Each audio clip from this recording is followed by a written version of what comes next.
সবাইকে সাদর আমন্ত্রণ জানাচ্ছি। প্রতিটি প্রাণীর মতো মানুষ একসময় মৃত্যুবরণ করে এবং প্রতিটি ধর্ম এবং সংস্কৃতির বিধান অনুযায়ী মৃতদেহকে যত দ্রুত সম্ভব জীবিত মানুষের চক্ষুর সামনে থেকে সরিয়ে ফেলা হয় এবং তাকে ধ্বংস করার প্রক্রিয়া শুরু হয়। এটা কখনো মাটির নিচে কবরস্থ করে, কখনো আগুনে পুড়িয়ে বা অন্য কোনো উপায়ে। অর্থাৎ একটি মানুষ যখন মৃত্যুবরণ করে তার দেহটি জীবিতদের জন্য অপ্রয়োজনীয় কোনো কাজের না, তাকে ধ্বংস করে ফেলতে হবে। কিন্তু জ্ঞান ও বিজ্ঞানের সাম্প্রতিক অগ্রগতিতে এটি প্রমাণিত হয়েছে যে একজন মানুষ মৃত্যুর পরও তার দেহ এবং দেহের নানা অঙ্গ প্রত্যঙ্গ দান করে বৃহত্তর মানবিকতার জন্য কল্যাণ বয়ে আনতে পারে। সুপ্রিয় দর্শক, ঠিক এই বিষয়টাকে অবলম্বন করে আমরা আজকে আমাদের আলোচনার বিষয়বস্তু নির্ধারণ করেছি মরণোত্তর দেহদান এবং অঙ্গ প্রত্যঙ্গ দান। আমি আবারও বলছি, মরণোত্তর দেহ ও অঙ্গ প্রত্যঙ্গ দান। দুজন অতিথি আজকে আমাদের সাথে এই আলোচনায় যুক্ত রয়েছেন। দীর্ঘ অনেক বছর যাবৎ এ দুজন ব্যক্তি মরণোত্তর দেহ এবং অঙ্গদানের যে প্রক্রিয়া বাংলাদেশে চলছে, যারা উৎসাহিত করছে, যারা সাংগঠনিকভাবে জোট বেঁধে মানুষকে এদিকে আহ্বান জানাচ্ছে, সেরকম কার্যক্রমের সঙ্গে যুক্ত। আমি পরিচয় করে দিচ্ছি। আমার বাঁ দিক থেকে অধ্যাপক ডাক্তার শাকিল আক্তার। তিনি মূলত হাড় এবং জোড়ারোগ বিশেষজ্ঞ, ইংরেজিতে বলা হয় অর্থোপেডিশিয়ান। তিনি আনোয়ার খান মডার্ন মেডিকেল কলেজে কর্মরত। কিন্তু 1978 সনে যখন বাংলাদেশে প্রথম সন্ধানী নামক সংস্থাটি যাত্রা শুরু হয়েছিল রক্তদান দিয়ে, তারপরে এলো চক্ষুদান, তারপরে আরও অনেক কিছুই এলো। সেই সন্ধানীর প্রথম সংগঠকদের মধ্যে তিনিও অন্যতম একজন। আপনাকে সুস্বাগত জানাচ্ছি। এবং সাথে রয়েছেন আরেকজন সুপরিচিত ব্যক্তি, জনাব সাগর লোহানী। তিনি মূলত চলচ্চিত্র নির্মাতা, ডকুমেন্টারি ফিল্ম মেকার। এর বাইরেও তিনি বাঙালিয়ানা নামে একটি অনলাইন পত্রিকার সম্পাদক এবং সবচেয়ে গুরুত্বপূর্ণ, এই দেশে মরণোত্তর দেহ এবং অঙ্গদানের জন্য যে সংগঠনটি গত 10 বছরের বেশি সময় ধরে কাজ করে যাচ্ছে, সেটি হচ্ছে মৃত্যুঞ্জয় মরণোত্তর দেহ এবং অঙ্গদান ফোরাম। এই সংস্থাটির মূল সমন্বয়ক হচ্ছেন সাগর লোহানী। আপনাকে সুস্বাগত জানাচ্ছি। ধন্যবাদ। প্রফেসর ডক্টর আক্তার, আপনি দীর্ঘ অনেক দিন যাবৎ অঙ্গদান, রক্তদান, চক্ষুদান এবং মরণোত্তর দেহদান এই বিষয়টি নিয়ে কাজ করছেন। আমার প্রথম জানার আগ্রহ, আপনি কি মরণোত্তর দেহদানের ক্ষেত্রে নিজে আগ্রহী কিনা? আমি নিজে আগ্রহী। কোন ভাবনা থেকেই আপনার এই আগ্রহটি জন্ম নিয়েছে? এটা হচ্ছে যে চিকিৎসক হিসাবে আমি যেটা জানি, কিছু কিছু অসুখের আমাদের যেটা বলে অঙ্গ অথবা টিস্যু, এটার আমাদের প্রতিস্থাপন করা ছাড়া সেই অসুখের সমাধান করা সম্ভব না। এবং একটা মানুষের কাছ থেকে আমরা এই অর্গান বা টিস্যু বা এই অঙ্গ বা সেই টিস্যু আমরা নিতে পারি যদি সেটা দান করা হয়ে থাকে। এবং চিকিৎসক হিসেবে আমি জানি এটা খুব মানুষের জন্য, তাকে নতুন একটা জীবন দিতে পারে। একজন মানুষ যার সত্যিকার প্রয়োজন, তাকে বলতে পারা যায় যে একটা নবজন্ম দেওয়ার মতো একটা বড় কাজ হতে পারে। যে চোখে দেখতে পায় না, সে চোখে দেখতে পারবে। যার হার্ট এত দুর্বল যে তার পক্ষে হাঁটা চলার সম্ভব না, সে হয়তো হাঁটতে পারবে, স্বাভাবিক কাজ করতে পারবে।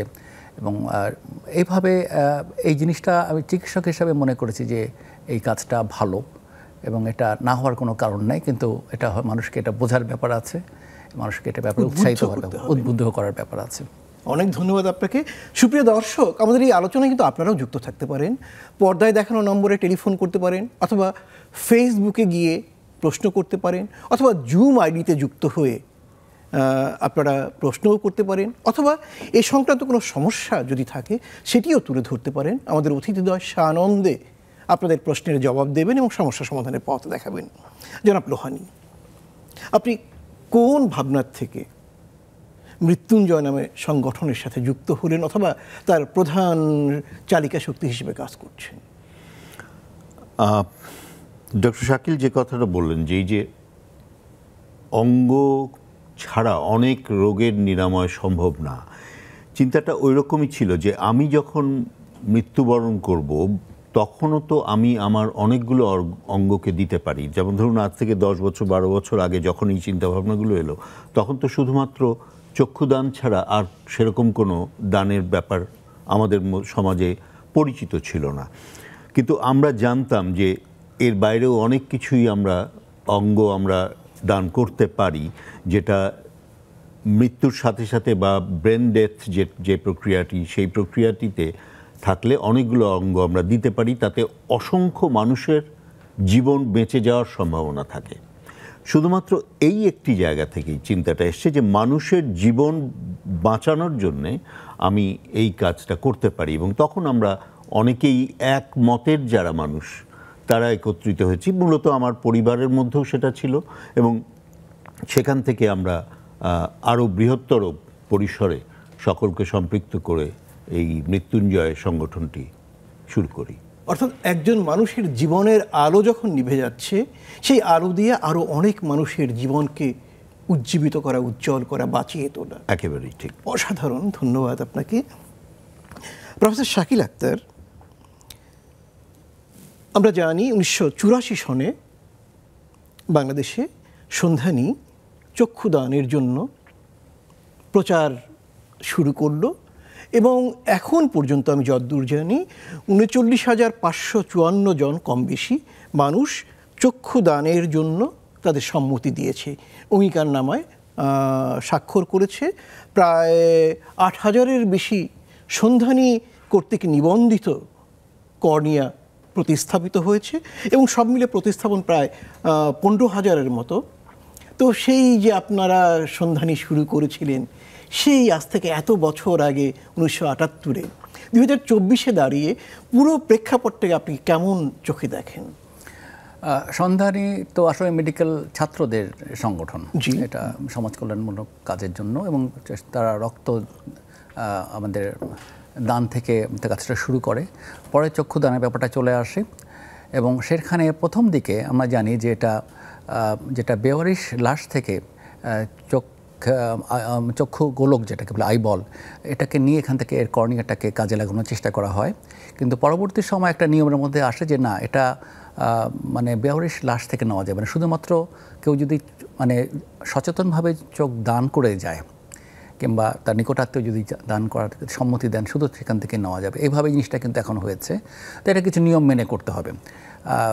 সেই নিয়মটা হচ্ছে যে যার দান চক্ষু যখন দান করা থাকে তার মৃত্যুর কিছু সীমিত সময়ের মধ্যে 4 ঘন্টার মধ্যে এটাকে চক্ষু একটা অপারেশনের মাধ্যমে এটাকে চক্ষু গোলকটাকে সরাই নিতে হয় এবং তার মূলত কর্নিয়াটাকে কাজে লাগানো হয়। কিন্তু এই কর্নিয়াটা যখন মানুষের যে রোগীর চোখের কর্নিয়া অস্বচ্ছ হয়ে গেছে, যে দেখতে পাচ্ছে না, তাকে যখন প্রতিস্থাপন করা হয় তখন সে আবার চোখে দেখতে পারে। এই কাজটা এখন হচ্ছে বাংলাদেশে। এটা হচ্ছে আমাদের এখানে অনেক লোকের প্রয়োজন এই ধরনের অপারেশন, সেই পরিমাণ আমরা কর্নিয়া সংগ্রহ করতে পারি না, সবসময় একটা ঘাটতিতে আছি। সুপ্রিয় দর্শক, এই প্রসঙ্গে আমরা মনে করতে পারি মাত্র কয়েকদিন আগে একজন খ্যাতনামা রাজনীতিবিদ এবং লেখক হায়দার আকবর খান রওনন তিনি মৃত্যুবরণ করেন এবং মৃত্যুর আগে তিনি তার চক্ষু দান করে যান।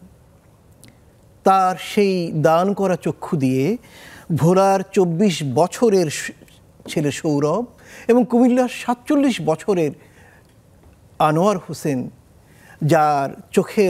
যাদের চোখের আলো নিভে গিয়েছিল, তারা তাদের দৃষ্টি ক্ষমতা ফিরে পেয়েছে। একটি অসাধারণ, যে জীবন শেষ হয়ে গিয়েছে সেই জীবন যখন আরেকজন মানুষের দৃষ্টিশক্তি খুলে দেয়, আরেকজন মানুষের নষ্ট হয়ে যাওয়া, অকার্যকর হয়ে যাওয়া কিডনিকে সক্রিয় করে তোলে, সম্ভবত এর চেয়ে কোনো মহৎ কাজ একজন মানুষ দ্বারা আর হওয়া সম্ভব নয়। আপনি কি নিশ্চয়ই আমার সাথে একমত হবেন? সম্পূর্ণ একমত। পৃথিবীতে এর চেয়ে বড় বা এর চেয়ে উত্তম কোনো দান হওয়ার কোনো সম্ভাবনা আমি তো দেখি না। আচ্ছা জনাব লোহানী, এই যে মরণোত্তর দেহদান বা অঙ্গদান, বাংলাদেশে এই ক্ষেত্রে কোনো বাধা রয়েছে কি, সামাজিক, সাংস্কৃতিক, আইনি? প্রথম বাধা যদি বলি সেটা হচ্ছে যে মানে আমরা যদি রাষ্ট্রের কাঠামোর কথা বলি, তাহলে রাষ্ট্র কাঠামোতে এই বিষয়টিকে উৎসাহিত করবার কোনো পরিকল্পনা কখনো দেখা যায় এখন পর্যন্ত, যেটা খুব গুরুত্বপূর্ণ। কারণ একটি রাষ্ট্র যখন এই যে মরণোত্তর অঙ্গ ব্যবহারের যে প্রক্রিয়া, সেই প্রক্রিয়াটাকে উৎসাহিত না করবেন, তখন দুটো কাজ হবে না। একটা হচ্ছে যে আমাদের চিকিৎসা ব্যবস্থায় এর ব্যাপকতা তৈরি হবে না, আবার একই সাথে ব্যাপকতা তৈরি হলেই তো হবে না, যোগান লাগবে। সেই যোগানটাও মানে মরণোত্তর দেহ না হলে তো সেটা সম্ভব হবে না। এই প্রক্রিয়াটা কিন্তু রাষ্ট্রকে প্রধান ভূমিকা নিতে হবে। আপনি যেটা বলছিলেন বাধার ব্যাপার, বাধা ক্ষুদ্র পরিসরে বিপুল বাধা আছে, পারিবারিক বাধা আছে, সামাজিক বাধা আছে, ধর্মীয় বাধা আছে, বিভিন্ন ধরনের বাধা আছে। যেমন পারিবারিক বাধার কথা যদি বলি, সেটা হচ্ছে যে একজন দর্শক রয়েছে, প্রশ্নটা নিয়ে নিই। সুপ্রিয় দর্শক, কে আছেন আমাদের সাথে? আমি নূর নবী বলছি, জি, ঢাকা মুগদা থেকে। হ্যাঁ, বলুন। আমি তাদের প্রতি সম্মান জানিয়ে বলতে চাচ্ছি যে এই জিনিসটা আরো ব্যাপক প্রচার করার জন্য, যে আমরা সাধারণ মানুষ কিভাবে এরা জানতে পারি, কিভাবে কোথায় গেলে করতে পারি, কি আশায় বিষয়, সেটা তো খুব প্রচারণা নাই। জি, আপনি থাকুন আমাদের সাথে। নিশ্চয়ই আমরা কিভাবে প্রচারণা করা যায় তার পথ আজকের অনুষ্ঠানে খোঁজার চেষ্টা করব। জি হ্যাঁ, পারিবারিক বাধা যেটি বললেন। পারিবারিক বাধাটা যেমন ধরুন আমি দিতে চাই, কিন্তু আমার পরিবারের যারা আমার মানে নিকটতম আত্মীয় যারা আছেন, আমার বাবা মা, ভাই বোন, কিংবা আমার সন্তান, আমার স্ত্রী, বা তাদের মধ্যে কেউ যদি বলেন যে না আমি দিতে দেব না, তাহলে কিন্তু আসলে এটা অকার্যকর হয়ে যাবে। আমার যতই ইচ্ছা থাকুক, আমি যতই আইনি ব্যবস্থা তৈরি করতে চেষ্টা করি, বাংলাদেশের কোনো আইনে কিন্তু বলা নেই যে আমি এই আইনি ব্যবস্থা করলে আমার পরিবার বাধ্য হবে সেটা দিতে। মানে আমরা যেটা করি, একটা ইচ্ছাপত্র বা একটা কি বলে উইলের মতন একটি ডকুমেন্ট আমরা তৈরি করতে বলি। সেটা বলবার একটা কারণ হচ্ছে যে মোটামুটিভাবে একটা আইনি ব্যবস্থা থাকলো, কিন্তু সেটা কিন্তু রাষ্ট্র কর্তৃক সমর্থিত নয়। আচ্ছা, আরেকটা জিনিস হচ্ছে যে পরিবার যদি না চায় আমি তো দিতে পারছি না, এটা একটা বিষয় গেল। সামাজিক বাধাটা ধরুন আমার পরিবার রাজি আছে, কিন্তু আমার গ্রামের মানুষ, আমার মহল্লার মানুষ, আমার পাড়া প্রতিবেশী, তারা বললেন না না এটা করা যাবে না, করলে কিন্তু তোমাকে এক ঘরে করে দেয়া হবে। এই যে এক ধরনের বাধা, এই বাধাটা মানে এটা অজ্ঞতা প্রসূত এই বাধাগুলো। আচ্ছা, এই অজ্ঞতাগুলোকে দূর করার, ওই যে আবার ফিরে আসি যে রাষ্ট্রের দায়িত্ব এই অজ্ঞতাগুলো। আচ্ছা, এই প্রসঙ্গে আপনাকে আরেকটা ছোট্ট সম্পূরক প্রশ্ন করি। সেটা হচ্ছে মূলত আমাদের সচেতনতা, আমাদের অধিকার বোধ, আমাদের কর্তব্যবোধ, এটি জাগিয়ে তোলেন তো রাজনীতিবিদরা। আমাদের দেশের রাজনীতিবিদদের মধ্যে মরণোত্তর দেহদান, অঙ্গদানের আগ্রহ বা প্রতিশ্রুত কোনো পদক্ষেপ কি আপনারা লক্ষ্য করেছেন? একদম না। আমি একেবারে খুব করেই বলতে পারি যে আজ পর্যন্ত আমরা কোনো রাজনৈতিক ব্যক্তিকে শুনিনি বা আমাদের সাথে কেউ যোগাযোগ করেননি যে আমি দিতে চাই, কি করতে হবে।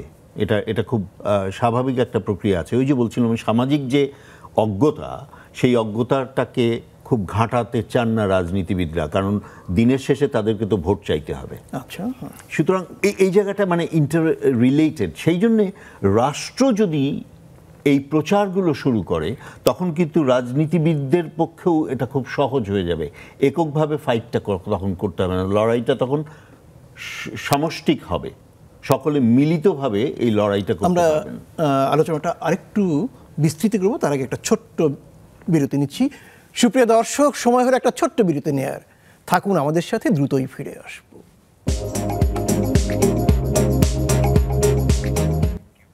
সঙ্গে থাকার জন্য অনেক অনেক অভিনন্দন। সুপ্রিয় দর্শক, আমরা কথা বলছি মরণোত্তর দেহ এবং অঙ্গ প্রত্যঙ্গ দান এই বিষয়ে। অধ্যাপক ডক্টর শাকিল আক্তার এবং চলচ্চিত্র নির্মাতা সাগর লোহানী দুজন আমাদের সাথে আলোচনায় রয়েছেন, এবং আপনারাও পর্দায় দেখানো নম্বরে ফোন করে আমাদের সাথে যুক্ত হয়ে প্রশ্ন বা প্রাসঙ্গিক কোনো সমস্যা থাকলে তুলে ধরতে পারেন। ডক্টর শাকিল আক্তার, একজন মানুষ মরণোত্তর দেহ দান করতে চাইল, অঙ্গ প্রত্যঙ্গ দান করতে চাইল, কখন করবে? বিশেষ করে অঙ্গ প্রত্যঙ্গগুলো। আপনারা কি তার জীবিত শরীর থেকেই সব খুলে খুলে নেবেন?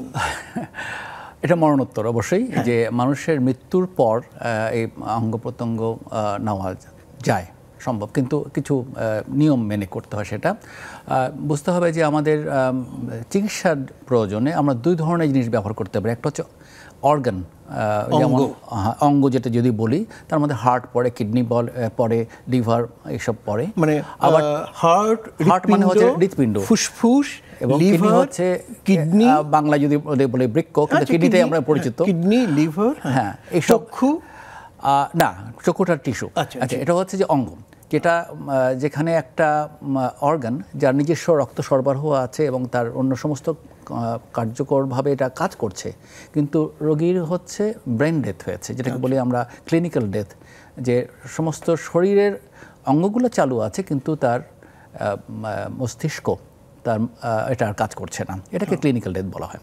তো এদের কাছ থেকে অঙ্গ নেওয়া যায়, কিন্তু এটা ছাড়াও টিস্যু, অর্থাৎ যে মানুষটি অসুস্থ অবস্থায় আছে, যার মস্তিষ্ক মৃত্যুবরণ করেছে, সেটা কিন্তু হার্ট তখনও চালু আছে, জি, কিডনি কাজ করছে, তো সেটা ইন্টেনসিভ কেয়ার ইউনিট যেটাকে বলি আমরা, আইসিইউ, হ্যাঁ, সেখানে যখন মৃত্যুবরণ করে মানুষ এবং সেখানে যদি দান করা থাকে, তখন শুধুমাত্র এই অর্গানগুলোকে নেওয়া যেতে পারে। কিন্তু এটা ছাড়াও অনেক ধরনের টিস্যু আমরা ব্যবহার করতে পারি। শরীরের বিভিন্ন টিস্যু আছে যেটা রোগীদের চিকিৎসার জন্য কাজে লাগে। তার মধ্যে আমরা জানেন যে চক্ষুর ব্যাপারটা, চক্ষু গোলক থেকে নিয়ে আমরা কর্নিয়াটা ব্যবহার করি, আমরা হাড় ব্যবহার করতে পারি, আমরা টেন্ডন ব্যবহার করতে পারি, আমরা জয়েন্ট ব্যবহার করতে পারি, আমরা হার্টের ভালভ ব্যবহার করতে পারি, এগুলো হচ্ছে টিস্যু। আচ্ছা, চামড়া কি ব্যবহার করা? চামড়ায় ব্যবহার করা যায়, চামড়া খুব কাজে লাগে, বিশেষ করে বার্ন চিকিৎসার জন্য। এবং এটার জন্য কিন্তু আইসিইউ ডেথ যেটাকে বলি, ব্রেন ডেথ দরকার নাই, কার্ডিয়াক ডেথ যেটা আমরা বলি, একটা মানুষ যখন মারা যায় তখন হার্টটা বন্ধ হয়ে যায় এবং তারপর তার সমস্ত কাজ। এটি কতক্ষণের মধ্যে? আচ্ছা, এখন মৃত্যুর পরে দুটো নিয়ম মানতে হবে। একটা হচ্ছে যে তার দেহকে দান করেছে মানুষের চিকিৎসার জন্য, তাকে একটা কোল্ড মর্চুয়ারিতে রাখতে হবে, ঠান্ডা গ্লাস, হিমঘর, যেটা 4 ডিগ্রি সেন্টিগ্রেডের মধ্যে টেম্পারেচারের মধ্যে রাখা হয়, এবং সেভাবে 24 ঘন্টার মধ্যে সেখান থেকে সেই টিস্যুগুলোকে সংগ্রহ করতে হবে। আর যখন অর্গান ডোনেশনের ব্যাপারটা থাকে, সেখন ব্রেন ডেথের পর একটা তার নির্দিষ্ট সময়, সেটা বোধহয় সময় পার্থক্য আছে, 12 থেকে 24 ঘন্টার সময় অঙ্গের জন্য পার্থক্য আছে, সেভাবে তখন সেটাকে অপারেশনের মাধ্যমে সেটা তখন সরাতে হয়। তাহলে চোখের জন্য একটু আলাদা, চোখের জন্য 4 ঘন্টার মধ্যেই চক্ষু গোলকটাকে সংগ্রহ করতে হবে, এই নিয়মগুলো মানতে হবে।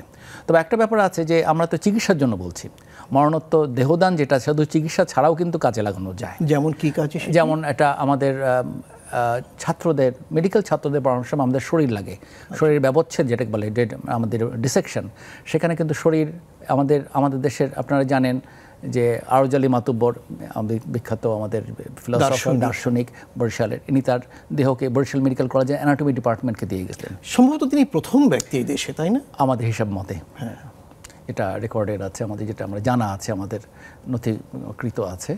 তো সেখানে উনি অ্যানাটমি ছাত্রদের পড়াশোনার জন্য, যেই ছাত্ররা ডাক্তার হবে এবং মানুষের চিকিৎসা করবে, তাদের জন্য তার শরীরকে দেহ দান করে গিয়েছিলেন। তো সুতরাং আপনার এটা মানুষের মানে মেডিকেল চিকিৎসার জন্য, শিক্ষার জন্য এটার শরীরকেও দেহ দান করতে পারে কেউ যদি চায়। এই প্রসঙ্গে আপনি একটু বলবেন, কেউ কি তার শরীর বা অঙ্গ প্রত্যঙ্গ বিক্রি করতে পারে? না, বিক্রিটা একেবারেই নিষেধ। মানে কেউ যদি বলে আমি অঙ্গ কিনতে চাই, টিস্যু কিনতে চাই, এটা আন্তর্জাতিক আইনে এবং এটা একেবারেই স্বীকৃত না। মানে ইংরেজিতে যদি শব্দটা আছে এরকম যে human tissues and organs are not for sale, মানুষের শরীর এবং বা টিস্যু বা কোনো অঙ্গ বিক্রির জিনিস না, এটা দান করা যেতে পারে এবং দানটা হচ্ছে সবচেয়ে বড় দান, এর থেকে বড় দান হতে পারে না, কিন্তু এটা বিক্রি করে কেউ লাভবান হতে পারবে না। কিন্তু আপনারা জানেন যে এটা নিয়ে অনেক সমস্যা আছে, আমাদের দেশ থেকে পাচারের ব্যাপার আছে এবং এখানে দুর্নীতির ব্যাপার আছে। সুতরাং এই জিনিসটা আমাদের পরিষ্কার করতে হবে। অনেক ধন্যবাদ আপনাকে। আমি একটু ওনার কথা প্রসঙ্গে একটু বলতে চাই, সেটা হচ্ছে যে আমাদের দেশে যে অঙ্গ প্রত্যঙ্গ দানের যে আইন করা হয়েছে, প্রথমে সেটা ছিল 99 সালের, তারপরে 18 সালে করা হয়েছে সংশোধনী করে। এই আইনগুলোতে কিন্তু কোথাও বলা নেই যে অঙ্গ দান করে দানের বিনিময় মূল্য নেওয়া যাবে না। ফলে হচ্ছে অথবা কোনো উপঢৌকন নেওয়া কোনো কিছু নেওয়া যাবে না, মানে এটা থেকে বিনিময়ে কিছু নেওয়া যাবে না, এই বিষয়টি কোথাও বলা নেই। ফলে হচ্ছে কি পৃথিবীর সব জায়গায় এটা আন্তর্জাতিকভাবেই, ডক্টর শাকিল বললেন যে আন্তর্জাতিকভাবে এটা স্বীকৃত এবং বলা হয়েছে যে এটা কোনোভাবে করা যাবে না, কিন্তু বাংলাদেশের আইনটা সংশোধন হওয়ার পরেও কিন্তু এই প্রসঙ্গটি তাতে যুক্ত করা হয়নি, যেটা আরও বেশি ক্ষতিকর একটা জায়গায় পৌঁছেছে। আচ্ছা, সেই ক্ষেত্রে কি আপনারা প্রস্তাব রাখবেন বা রাখতে চান মৃত্যুঞ্জয়ের পক্ষ থেকে যে এই আইনটি সংশোধন করা হোক? আমরা এটা প্রথম থেকেই দাবি করে আসছি, 19 সাল থেকেই আমরা আইন হাতে পাওয়ার পর থেকেই আমরা এর লুফুলসগুলো বের করে এবং সেগুলো নিয়ে আমরা দাবি করে আসছি যে এটা আবারও সংশোধনের প্রয়োজন আছে।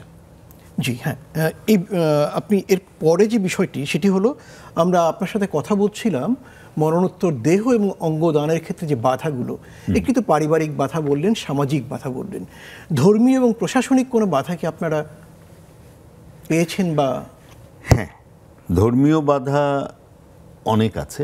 এটা ডক্টর শাকিল বা আপনারা যখন সন্ধানী করতেন তখনকার সময় থেকেই আসলে, এমনকি একটা সময় ছিল রক্ত দেয়া নিয়েও তাতে বাধা, প্রশ্ন ছিল। চক্ষুদান নিয়ে তো পরবর্তীকালে ব্যাপক মানে সমস্যা তৈরি হয়েছিল।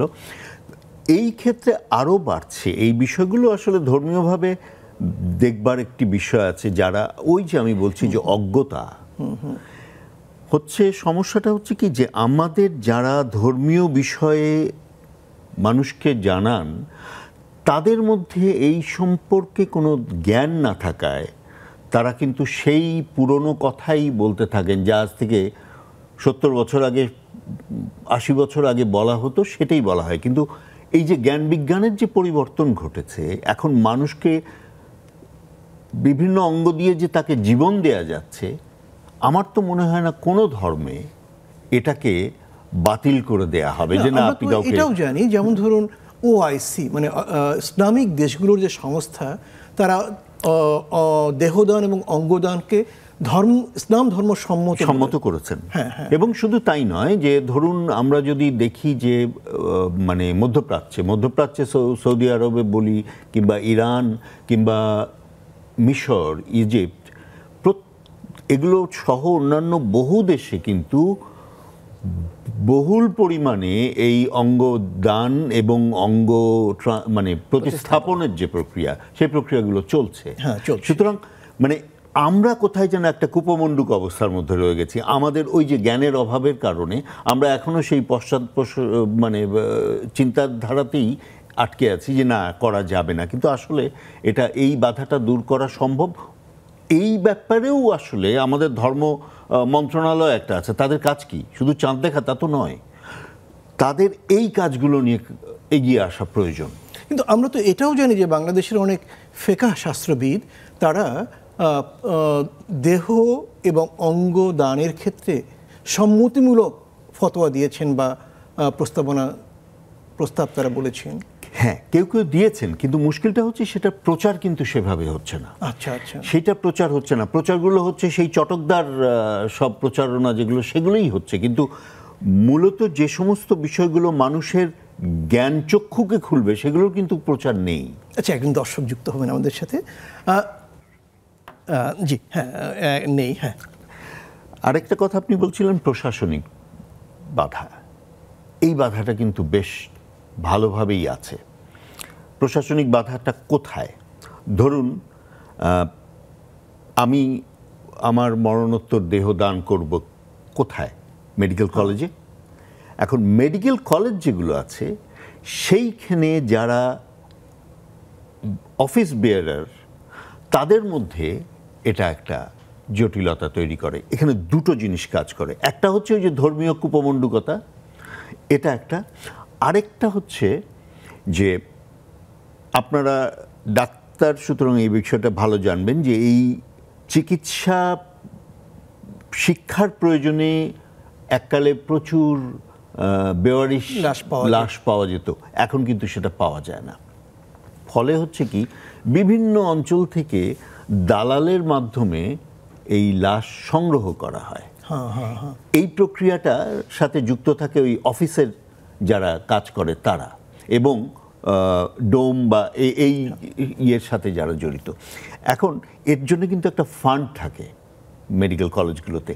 এই ফান্ডটাকে ম্যানেজ করার ব্যবস্থাটা করতে গিয়ে এনারা কিন্তু সবসময়ই এই প্রক্রিয়াটা, এই বডি ডোনেশনের প্রক্রিয়াটাকে অনুৎসাহিত করে।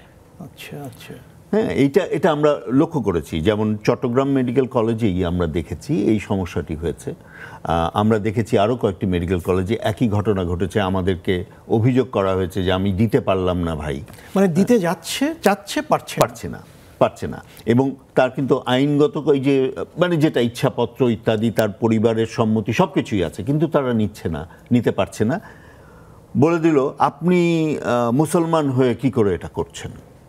এখন খুব স্বাভাবিকভাবেই শুধু আমার বডি নিয়ে তো শুধু আমার মেয়ে বা আমার স্ত্রী যাবেন না, আমার আরও কিছু আত্মীয় স্বজন যাবেন। সুতরাং তাদের মধ্যে একজন বললো হ্যাঁ তাই তো, আচ্ছা না থাক, দরকার নেই, যদি এটা নিয়ে এই যে এক ধরনের দোটানার মধ্যে একটা পরিবারকে ফেলে দেওয়া হয়, তখন কিন্তু অনুৎসাহিত হতে থাকে। এবং আমার আশেপাশে আরও 10 জন তখন অনুৎসাহিত হয়ে যাবে যে দেয়া গেল না।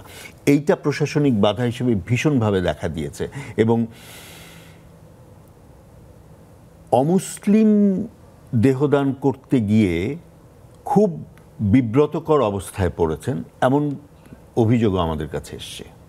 তারা চাননি নিতে চাননি। একটা পর্যায়ে আমাদেরকে ঢাকা থেকে ঊর্ধ্বতন মানে ডাক্তারদের সাথে যোগাযোগ করতে হয়েছে, তখন বাধ্য হয়েছেন তারা নিতে। এই ধরনের ঘটনাও ঘটেছে। আচ্ছা, একটা তো বিষয় আছে যে সবগুলো মেডিকেল কলেজ এবং আরও বেশ কিছু সংস্থা যারা আহ্বান জানিয়েছিল যে তারা অঙ্গ এবং মৃত শরীর গ্রহণ করবে, সেটা কি জনসাধারণের মধ্যে ব্যাপক প্রচার করা হয়েছে? না, একদমই প্রচার হয়নি। আমরা যে কাজটা করেছি, এই প্রচারণার কাজটাই মূলত আমরা করার চেষ্টা করেছি গত 10 বছর। কিন্তু আমাদের সীমিত ক্ষমতার মধ্যে আমরা যতটুকু সম্ভব করার চেষ্টা করেছি। আমরা সোশ্যাল মিডিয়াতে করার চেষ্টা করেছি, আমরা কিছু গণমাধ্যম, একটা সময় কিন্তু গণমাধ্যমে এগুলোর ব্যাপার নিয়ে খুব একটা আগ্রহী হতো না, যেটা এখন যেমন এই টেলিভিশনে এই অনুষ্ঠানটি হচ্ছে, কিংবা কিছুদিন আগে বিবিসি থেকেও বিবিসি বাংলা সার্ভিস থেকেও এ ধরনের একটি ইয়ে করা হয়েছে। বিভিন্ন পত্রপত্রিকা লেখালেখি করছে, কিছু চ্যানেলও এই প্রসঙ্গে এই গত 3-4 বছর ধরে এটা কথা হচ্ছে, তার আগে কিন্তু হয়নি। জি, আপনাকে ধন্যবাদ ডক্টর শাকিল আক্তার। আমরা তো অঙ্গদান বললাম, আমরা জানি পৃথিবীর অনেক দেশে, বাংলাদেশেও নানা অঙ্গের ব্যাংক রয়েছে। যেমন আপনি অর্থোপেডিক্সের ডাক্তার, হাড়ের জন্য একটা ব্যাংক, টিস্যু বা কলা শরীরের তার ব্যাংক, কর্নিয়া রাখার জন্য ব্যাংক, রক্তের ব্যাংক তো রয়েছে। তো এই বিষয়টা আমাদেরকে একটু খোলাসা করে বলুন তো, এই ব্যাংক বলতে কি বোঝায় এবং কিভাবে সেটি রাখা হয়? ব্যাংকে যেমন আমরা টাকা রাখি এবং সেটা আমরা প্রয়োজনের মধ্যে উঠে নিয়ে ব্যবহার করি, টিস্যু ব্যাংক ব্যাপারটা এরকমই। টিস্যু সংগ্রহ করার পর সবচেয়ে পরিচিত হচ্ছে আমাদের ব্লাড, রক্ত কিন্তু একটা টিস্যু। এটা আমাদের একটা কানেকটিভ টিস্যু, আমরা যেটা মেডিকেল টার্মে বলবো এটা কানেকটিভ টিস্যু। এটা আমরা অনেকদিন ধরে ব্যবহার করছি, এটা মানুষের সর্বজন গ্রহণযোগ্য। আমাদের বোন ম্যারো বা মজ্জা, এটাও কিন্তু হাড়ের ভিতরে যেটা থাকে সেটাও কিন্তু টিস্যু। সেটা আমাদের নতুন শুরু হয়েছে ঢাকা মেডিকেল এবং কয়েকটা জায়গায় হয়তো বা এখন হচ্ছে এই জিনিসটা। তারপর বোন, আমি অর্থোপেডিক সার্জন হিসেবে আমি বোন ব্যাংক, যেটা আমাদের একমাত্র টিস্যু ব্যাংক হচ্ছে আমাদের আণবিক শক্তি কমিশনের একটা টিস্যু ব্যাংক আছে সাভারে। সেখানে তারা বোন প্রসেসিং, মানে বোনকে প্রয়োজনীয়ভাবে এটাকে প্রস্তুত করে নিতে হয় মানুষের ব্যবহার করার জন্য। এবং সেখানে অ্যামনিয়ন, মানুষের বাচ্চা জন্মের পর যে ফুলের একটা অংশ হচ্ছে অ্যামনিয়ন, সেই অ্যামনিয়নটাকে ব্যবহার করে কিন্তু এই দুটো টিস্যুকে আমরা ব্যবহার করছি। এবং এটা আমাদের অর্থোপেডিক সার্জনরা প্রচুর পরিমাণে ব্যবহার করে। এই হাড় কিন্তু আমরা আসলে জীবিত মানুষ থেকে নিই, যেই হাড় অপারেশনের কারণে আমাদেরকে বাতিল করতে হয়েছে কিন্তু একই সঙ্গে ব্যবহারযোগ্য, সেই ধরনের হাড় ব্যবহার করেছি। কিন্তু এটা আমাদের ঘাটতি আছে। যদি আমরা মরণোত্তর দেহদানের পর টিস্যু সংগ্রহ করতে পারি, তখন কিন্তু এই ঘাটতি পূর্ণ হয়ে যায়। সুতরাং আমরা এই মরণোত্তর দেহদানের ব্যাপারে খুবই উৎসাহী, যেখান থেকে আমরা আরও অনেক বেশি পরিমাণে হাড়, তারপর একটা অংশ হচ্ছে টেন্ডন বা রগ, তারপর আমাদের বিভিন্ন জয়েন্টের অংশ, এগুলো কিন্তু আমরা ব্যবহার করতে পারি। চামড়ায় ব্যবহার করা যায় এগুলো টিস্যু, এটা আমাদের টিস্যু ব্যাংক এটার জন্য কাজ করার জন্য খুবই উৎসাহী, এবং এটা একটা খুব আধুনিক পদ্ধতিতে আমাদের টিস্যু ব্যাংক কাজ করছে। অনেক ধন্যবাদ। সুপ্রিয় দর্শক, সময় হলো আরেকটি বিরতি নেওয়ার, সঙ্গেই থাকুন, দ্রুত ফিরে আসব।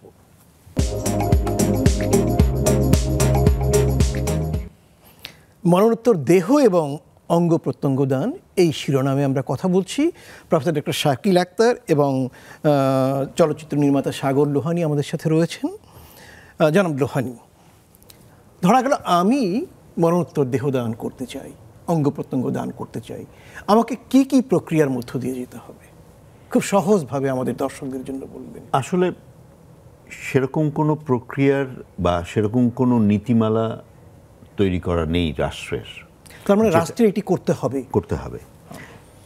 দ্বিতীয় বিষয় হচ্ছে যে আমি দিতে চাই বা আপনি দিতে চাচ্ছেন, এখন আপনার মৃত্যুর পরে আপনার পরিবারকে প্রথম এই সাথে সাথে এই ডোনেশনের বিষয়টি অবহিত করতে হবে কনসার্ন মেডিকেল কলেজকে। বা না, আমি দিতে চাইলাম না, এই জন্য আমার কোনো ইচ্ছাপত্র বা কোনো দলিল, আমি আসছি ওই জায়গাটায়।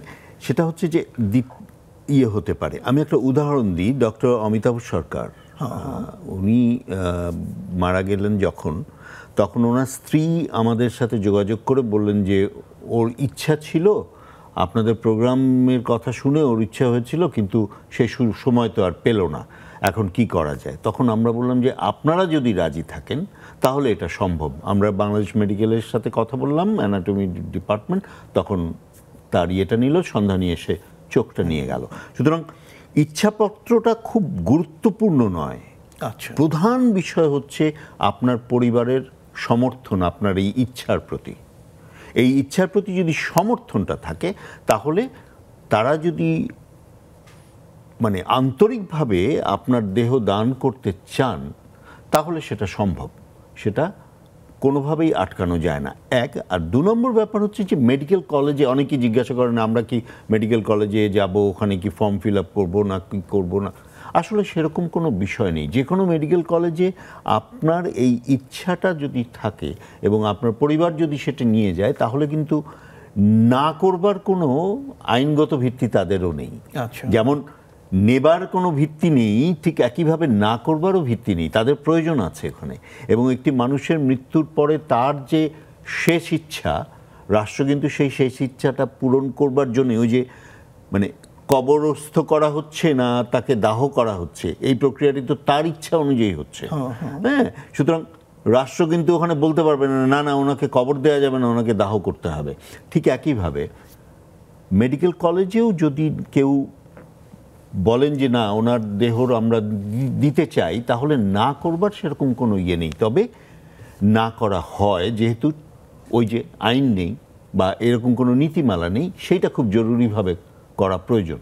এটা অবিলম্বে করা দরকার। কারণ আমরা আইন করছি, আমরা অর্গান ডোনেশনের কথা বলছি। আমরা কিছুদিন আগে আপনারা দেখেছেন মরণোত্তর কিডনি গ্রহণ করে কিন্তু একজন রুগীকে বাঁচানো হয়েছে, দুজনকে বাঁচানো হয়েছে।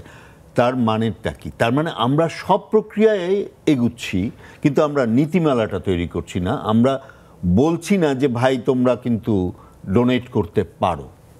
আপনারা যেহেতু চিকিৎসা বিজ্ঞানের সাথে জড়িত, চিকিৎসা ব্যবস্থার সাথে জড়িত, আপনারা জানেন যে প্রতিদিন কত মানুষ আইসিইউতে মারা যাচ্ছেন।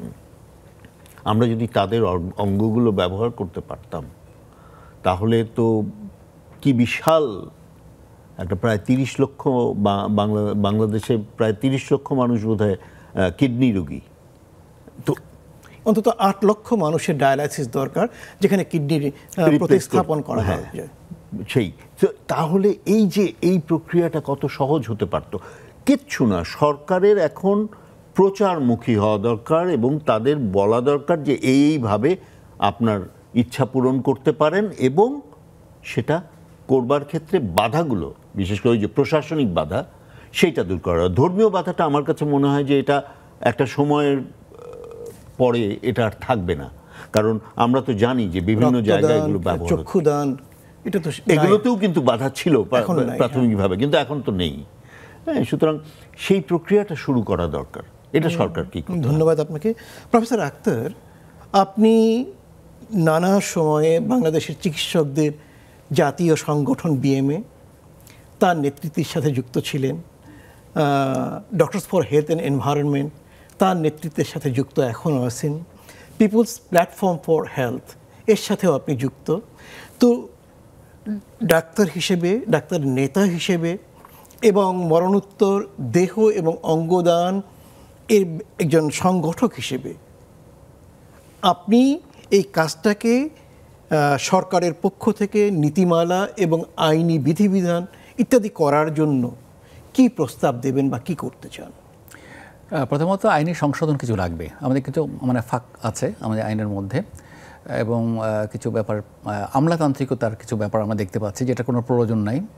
তবে আমি মনে করি যে আমাদের চিকিৎসক সমাজ, মানে এটা অঙ্গ বা টিস্যু চিকিৎসার প্রয়োজনে যেটা আমি বলতে চাচ্ছি, সেখানে কিন্তু একটা হচ্ছে যে একজন কেউ দান করে, সেই দান করা অর্গান অথবা টিস্যুকে প্রথমে আমরা বলি সংগ্রহ করতে হবে।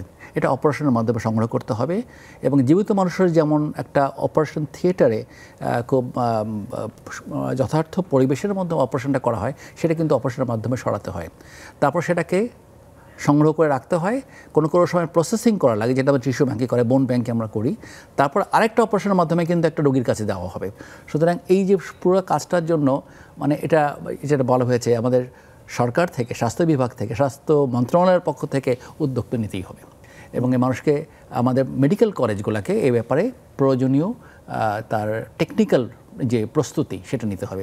যেমন একটা ব্যাপার আছে, আমি বলছিলাম 24 ঘন্টার মধ্যে টিস্যু সংগ্রহ করতে হবে, তাহলে আমাদের কোল্ড মর্চুরি বা হিমঘর প্রত্যেকটা মেডিকেল কলেজে থাকাটা বাধ্যতামূলক হতে হবে, এবং যে তার শরীর দান করেছে বা যখন আত্মীয়রা দান করতে চেয়েছে কোনো তার নিজস্ব মানুষের, তখন তাকে প্রথমে হিমঘরে নিতে হবে, এবং সেখানে এই যে টিস্যু হারভেস্টিং যেটাকে বলা হয়, সংগ্রহ করার জন্য সেই চিকিৎসকদেরকে, সেই অপারেশন থিয়েটারকে কাজে লাগিয়ে এটা শুরু করতে হবে। তারপর প্রশিক্ষিত তো করতে হবে। হ্যাঁ, এটার জন্য ট্রেনিং লাগবে, এটার জন্য একটা মানে পুরো একটা পদ্ধতি লাগবে, এবং অনেক দেশে এটা খুব উন্নত পর্যায়ে চলছে, কিন্তু আমরা এখানে অনেক পিছিয়ে আছি। আমরা জানি এটা করা সম্ভব এবং করা আমাদের প্রয়োজন। ধন্যবাদ। আচ্ছা, আপনাকে একটা ভিন্ন বিষয় বলি। আমাদের খুব কাছের একটা দেশ শ্রীলঙ্কা, আমাদের মতোই গায়ের রং, আমাদের মতো উচ্চতা। সেই দেশে রাজনীতিবিদরা মরণোত্তর দেহ এবং অঙ্গ দানের ক্ষেত্রে অনেক বেশি উৎসাহী, এবং যেটা দেখে 1984 সনে বা 1978 সনে আমরা রক্তদান এবং চক্ষুদানে উদ্বুদ্ধ হয়েছিলাম। তো বাংলাদেশে রাজনীতিবিদদের এই বিষয়টার সাথে সংযুক্ত করার জন্য আপনাদের কোনো ভাবনা রয়েছে কিনা? আমাদের ভাবনা আসলে রাজনীতিবিদদের ক্ষেত্রে এই ভাবনাটা খুব দুরূহ। রাষ্ট্রের, ওই যে বললাম, রাষ্ট্রের কিছু নীতিমালার পরিবর্তন বা প্রচারণার প্রক্রিয়াটা শুরু না হলে রাজনীতিবিদরা তাদের আগ্রহ থাকলেও তারা করতে পারেন না, কারণ ওই শেষ পর্যন্ত তো তাকে ভোটের রাজনীতিতেই থাকতে হচ্ছে। এই ভোটের রাজনীতিতে তিনি হয়তো, যদি এটা জানা যায় তাহলে হয়তো তার ভোট কমে যেতে পারে, কারণ অজ্ঞ জনসংখ্যা কিন্তু বেশি। তারা জানেনই না এই প্রসঙ্গটা কি। তাদেরকে হয়তো একজন অজ্ঞ ধর্মবিদ বলে দিলেন যে না, এটা জায়েজ নয়, ফলে ওই যেমনটি রক্তদানের সময় বলেছিল, চক্ষুদানের সময় যেটি বলেছিল। এই জন্যই রাজনীতিবিদরাও পিছিয়ে থাকেন। এখানে একটা জিনিস আমি বলতে পারি, সেটা হচ্ছে মানুষের মধ্যে কিন্তু এই, আমরা অন্তত যেটুকু জেনেছি, যেটুকু ইয়ে করেছি, মানুষের মধ্যে আগ্রহ বেড়েছে।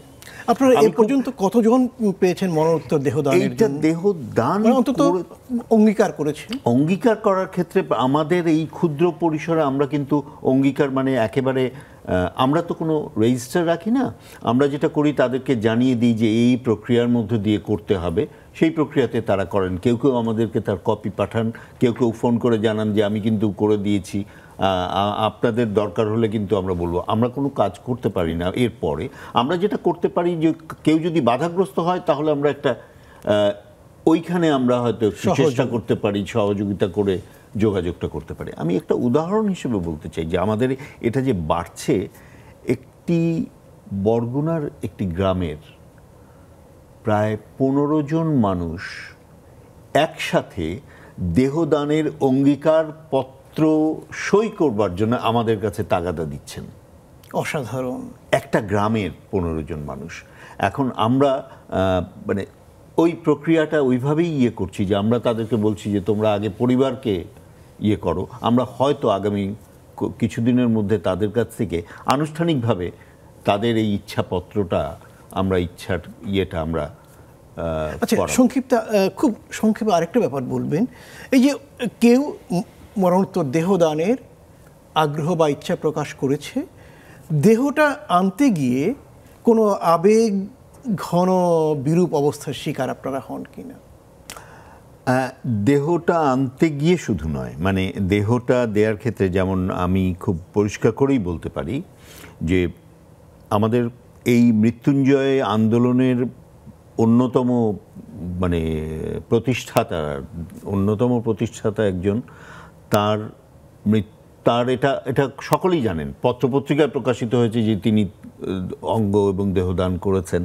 মৃত্যুর পরে যখন তার পরিবারের কাছে এলো, তার পরিবারের সেরকম কেউ ছিলেন না, যিনি ছিলেন তিনি খুব শক্ত অবস্থান নিতে পারেননি, কিন্তু দূর সম্পর্কের একজন আত্মীয় তিনি এটাতে বাধা দান করলেন এবং শেষ পর্যন্ত কিন্তু যিনি মৃত্যুঞ্জয়ের আন্দোলনের সূচনা করলেন তার দেহটি আমরা সংগ্রহ করতে পারলাম। এরকম বাধারও কথা আছে এখানে, যে নেক্সট অফ কিন যেটা বলে সবচেয়ে নিকটাত্মীয়, যে একটা মানুষকে হিসাব করা হয়েছে, একটা মানুষ যখন দান করে থাকে তারপর সে মারা গেল, তার সবচেয়ে নিকটাত্মীয়ের মতটা সবচেয়ে গুরুত্বপূর্ণ। নিকটাত্মীয় কে? প্রথম হচ্ছে স্বামী বা স্ত্রী, 1 নম্বর, অথবা বাবা মা। না, প্রথমে হচ্ছে স্বামী বা স্ত্রী, অন্যগুলো বাদ। স্বামী বা স্ত্রী যদি না থাকে তখন হচ্ছে তার ছেলে বা মেয়ে, যারা যাদের একটা প্রাপ্তবয়স্ক 18 বছর বা তার বেশি। তা না থাকলে তার বাবা মামা বেঁচে থাকলে, তারা না হলে তার ভাই বা বোন। এই যে সিরিয়ালটা আছে, যে সবচেয়ে সিনিয়র মোস্ট, যে সবচেয়ে এই প্রক্রিয়ার মধ্যে সে সবচেয়ে কাছে যে আত্মীয়, তিনি যদি বলেন সেটাকে গ্রহণ করা হবে আইনগতভাবে। সুতরাং পরের আত্মীয়ের বক্তব্যের গুরুত্ব নাই। যদি স্বামী বা স্ত্রী উনি যদি বলে দেন, তাহলে তার ভাই, চাচাতো ভাই কিংবা অন্যদের কথা প্রযোজ্য হবে না। এই একটা সারা দুনিয়াতে এই নিয়মটা মানা হয়, বাংলাদেশে এটা মানা উচিত। বাংলাদেশে আইনের মধ্যে এটা আছে। আপনাকে অনেক ধন্যবাদ। আপনাকেও অনেক ধন্যবাদ। সুপ্রিয় দর্শক, আমরা মরণশীল প্রাণী, মারা যাব, কিন্তু যদি আমার মৃত্যুর পরে আমার চোখ দিয়ে আর 2 জন মানুষ পৃথিবীর আলো দেখে এবং সেই মানুষটি যখন মারা যাবে তার চক্ষু দিয়ে যে তার পরবর্তী সময়ের মানুষেরা, যদি দৃষ্টিহীন মানুষেরা যদি পৃথিবীর আলো দেখে, অথবা আমার কিডনি, আমার লিভার, আমার হৃৎপিণ্ড, এগুলো নিয়ে যদি আমার পরেও আমার জীবনকে আরেকজন বয়ে নিয়ে যায় আলোকিত করে, তাহলে সেটাই বোধহয় অমরত্ব। এবং প্রিয় দর্শক, সেই জীবন সবচেয়ে কাম্য, যে জীবন আনন্দময়, কল্যাণে ভরপুর এবং কল্যাণের সাথে মানবতার একটি অঙ্গাঙ্গী সম্পর্ক থাকে। সেই সম্পর্ক দীর্ঘজীবী হোক। আসুন আমি, আপনি, আপনারা সবাই মরণোত্তর দেহদান এবং অঙ্গদানের ক্ষেত্রে অগ্রণী ভূমিকা পালন করি। নিরন্তর শুভকামনা করছি। সবাই ভালো থাকুন।